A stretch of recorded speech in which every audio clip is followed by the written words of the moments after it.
I'm Andrew Hoyle for CNET, and I'm here taking a look at Sony's latest flagship phone, the 5.2-inch Xperia Z3. Now, physically, it's easy to see the resemblance between the Z3 and its predecessor, the Z2. They both have this metal frame around the edge, and it's got glass front and back. Now, there are a few physical differences to note. Firstly, of course, it's got a much slimmer bezel, which makes the screen pop a lot more, and the body has been made a little bit smaller. So you've got metal around the edge, but these corners have been made with nylon, so if you do drop it on the corner, hopefully it won't do quite as much damage.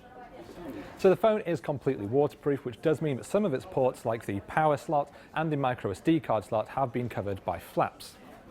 Now, the phone has a 5.2-inch display, but unlike LG with its G3, Sony hasn't gone for a 2K resolution, instead sticking with full HD. Now, Sony reckons that with a slightly lower resolution and a more efficient panel, it's able to get up to 2 days of battery life, which is quite impressive, but of course we'll see how that really stands up in our own tests. The screen does at least seem very, very crisp, and it's extremely bright and bold as well.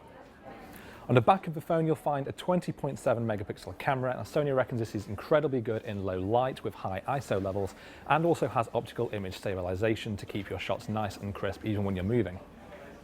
A neat extra that Sony has included on the Z3 range is the ability to hook it up to your PS4 on the same Wi-Fi network and essentially use your phone as a second screen for your PlayStation. That does mean that you can play actual PS4 titles using your phone as a screen rather than your TV.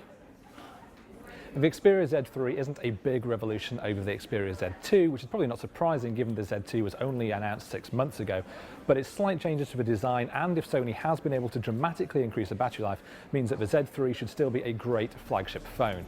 It's due to go on sale globally towards the end of the year, although Sony hasn't yet discussed how much it will cost. I'm Andrew Hoyle for CNET, and this is the Sony Xperia Z3.